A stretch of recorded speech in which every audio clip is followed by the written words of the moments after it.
Today in the Daily Dose, John Brown's raid on Harpers Ferry. Driven by a sense of godly righteousness, abolitionist John Brown believed in aggressive activism against slaveholders and any government official who supported the institution of slavery. So violent were his interactions with slaveholders that by the age of 42, he had 20 lawsuits filed against him, which ultimately drove him into personal bankruptcy.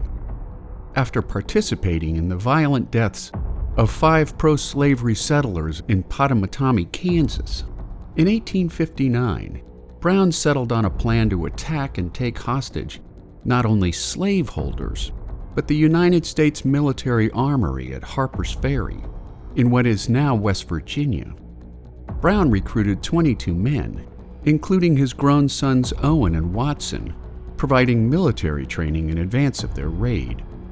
On October 16, 1859, after capturing slaveholder Lewis Washington, a great-grandnephew of George Washington, Brown and his men stopped a Baltimore and Ohio Railroad train bound for Washington, D.C., sparking the first fatality when a freed black porter at a local train station was shot in the back after refusing to comply with the raiders' orders.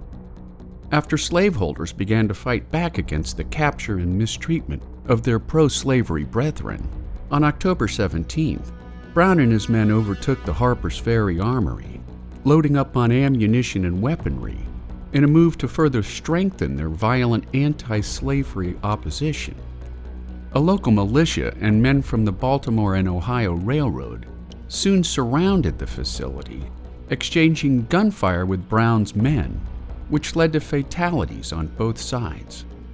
8 railroad men were killed, along with 4 others in the militia, including a local mayor.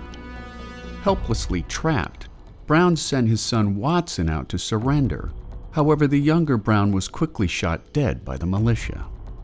After news of the Armory takeover reached Washington that same day, President James Buchanan sent in a company of 88 Marines led by future Confederate General Robert E. Lee to end the standoff. On October 18th, after Brown refused to surrender, the Marines stormed the compound, killing 11 belligerents, including Brown's other son Owen. After freeing the hostages, Brown was sent to nearby Charlestown, where he was imprisoned and later found guilty of treason against the Commonwealth of Virginia. Brown was hanged on December 2, 1859, where his execution was witnessed by pro-slavery actor, activist, and future presidential assassin, John Wilkes Booth. And there you have it, John Brown's failed raid on Harpers Ferry.